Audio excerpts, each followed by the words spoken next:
We're playing in the finals against White Weenie, and we are starting right now. What's going on? My name is David. Welcome to another video. If this is your first time here and you want to learn how to play Pauper or improve your game, make sure to hit that subscribe button so you don't miss anything. Let's get started. So we are in the finals against White Weenie deck, and we decided to keep. We didn't know it was White Weenie, but this is a very keepable hand. And he is pretty much going strong with playing all of the one mana creatures he has. So let's see. I decided to brainstorm to see what I got, and I would rather put two things on top and shuffle back things and ramping with wood elves. So we are going to go with that. And I'm playing the Highland Forest and pass the turn. He's playing another of those things, and now he's playing more things. So yeah, it's kind of pretty rough start for me, being the not aggressive deck. But yeah, we are keeping it simple right now, just ramping and yeah, we're gonna we're gonna kill the raptor in here, but be aware that it's pretty rough spot him playing the foot soldier in here because um, in the late game this will be the thing that could potentially kill us, because in essence I can't block it. But for now I will double block the Traveling Inspector, kill the raptor, and pass the turn. Yep, I got a Wood Elves, and I'm in here trying to see if I can get another how is it called, another scred in order to deal with the Solitary Foot Soldier, because it's pretty rough. It's pretty rough because in here my thought process is to actually save the Pulse of Murasa, so I'm not dead and potentially gain a couple of more life. So I'm decided to bring back the Wood Elves. He's excelling that. I could have also played the General Visionary and pass, but I decided to actually went with Pulse of Murasa just to gain a couple of more life. Now I'm going to ramp with the Wood Elves into... Well, I decided to go with Brainstorm first because I want to see if I can get the script going. I didn't find it, so I decided to shuffle my library, and now I'm going with the Wood Elf backmate and still digging for that. And right now here's an interesting plan, because I'm actually trying to not kill this, and in this turn I couldn't have killed it, but later turn I will present the opportunity and I won't kill it, because essentially what I don't want to happen is to get this on the graveyard again and being to put into this. That will be pretty bad for me, because I wouldn't be able to block it, and also at this point exactly I don't have any ways to gain more life. So yeah, right now I'm going to play Muldrifter in order to draw more cards and see if I can hopefully draw the card I'm missing. So I decided to do that, but I'm trying to tap my mana as best as I can, leaving one red mana up. So I played Muldrifter and didn't found the card I wanted, so I decided to go and draw another card and play this one.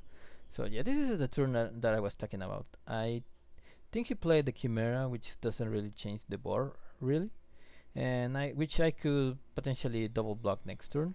And now I'm getting attacked with just these two creatures, and I will just chump block rather than double block and trade, because I don't want this to be get played again and be dead next turn with the full soldier. So yeah, I will just chump block and take one, and I drew a land, and now I'm playing another Muldrifter. But I guess I will be playing first the Willows. I don't remember what I did. I guess I will be playing first Muldrifter to see if I draw it. And I drew the scred, so it's pretty great. I also am going to play Sarov Backmid in order to set up another blocker and pass the turn. And now he is going strong with another Daybreak Chimera and playing another Cathar. So right now what I'm going to do is to trade with that, take one hit and wait until he plays Sentinel Size on the foot soldier, because if you put it like, for example, in David Chimera, it could change, but I guess at this point, this is the thing that's going to kill me anyway. So yeah, I will wait until he uses his mana. Now I'm pretty much in a better position. So I'm playing boarding party, and I actually cascading into a Muldrifter, so that's very good. Not a Muldrifter, but a Pulse of Morass, getting back my Muldrifter. So that's very good. At this point, he's playing Core Skyfisher, and he could have removed my Muldrifter, but I guess he didn't. He wanted to put the counter on that, and he kind of wanted to go overkill by placing this into that, or probably not. But I remove it, and I decided to take 3 from the Chimera, going back to 4. And I'm ramping a bit. Now I'm playing the Altisaur, which can be very good at blocking this. And I decided to attack, because at this point I need to start dealing a couple of damage.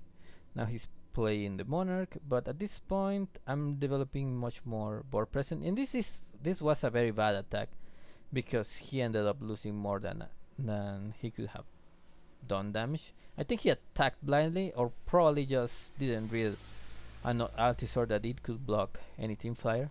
So I'm swinging him back with this. I actually was meaning, I mean, this Muldrifter meant to attack, but really didn't kind of feel like attacking, I guess, because he didn't tap. But anyways, I'm still very strong ahead right now. And after I stabilized, now I'm in a very good place. Now he's playing everything, and he will play a lot of spells. And now I was meaning to play Weather the Storm and gain a bunch of life, but he conceded. So we are going to game number 2. Alright, game number 2, and let's look at the Cyber Relic gig.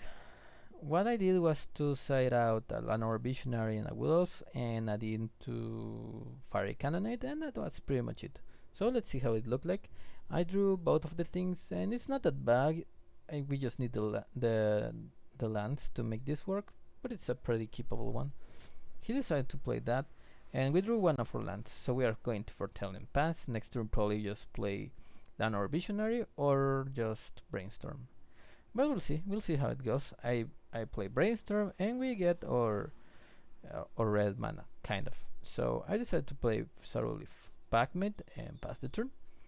Now he's playing a 5/5, which is very good, I guess, for them. And I decided to keep drawing cards and ramping a bit. Next turn I will try and double block this thing if it comes to that, and he attacked with everything. So I will double block, but he played this combat trick, which prevented 3 damage, and it was very bad for me, because it kind of put me on the spot. So yeah, right now the play will be to actually play the boarding party. And so here's the line: playing boarding party this turn, see what I can cascade into, then not block next turn with boarding party, the armor, the veteran, and clean the board. So that's what we are going to try and do. So we are playing boarding party, and we hit the Skred, which we got rid of the martyr, and that's play number 1. Now we are taking 6, 7, 8, which doesn't kill us. And here's the play. Because right now what we are going to do is to block this, get 2 more damage, and clean the board. Yeah, so I'm doing that. Yeah, now I wait until this kills it, go to 1, bring back this, and clean basically the board at the end of the turn. So this way the Loyal Cathar doesn't enter the battlefield again. And now I cascaded boarding party into Muldrifter and started attacking again, because he doesn't have anything with haste, but he killed my creature with that. Yeah, now he's playing that thing came back, and he's attacking, which I will kill. I will cycle that land and play another Muldrifter to see what I draw. Yeah, I drew that, and that's very good. We're hitting for 2. He's playing the Triumph Inspector. drawing another card, playing land, and we are going to pull some Murasa that again, and we are going to play our boarding party into Weather the Storm, and he's back to turn number 1 apparently. He played the Monarch, but it's very late. We are already stabilized, and the game is probably pretty much already decided. And yeah. 7, 8, 9, 10. He's rebuilding the board, but at this point it's very hard for me to lose because of my creatures and the board that I have.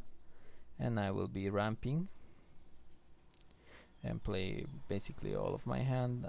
I drew even the removal, and I'm attacking with everything. And opponent conceded, and basically we won the tournament right now. So yeah, that was very good run. I hope you guys liked the deck, and I hope you enjoyed the video. Remember to share it with your friends, and if you are part of any community online like Facebook, Twitter or Discord or wherever it happens to be, share this video. It will be very cool of you, and I will really appreciate it. Also, if you're not already subscribed, there will be a round circle over here. Make sure to click it and subscribe to the channel. As always, thank you for watching. I'll see you guys next time.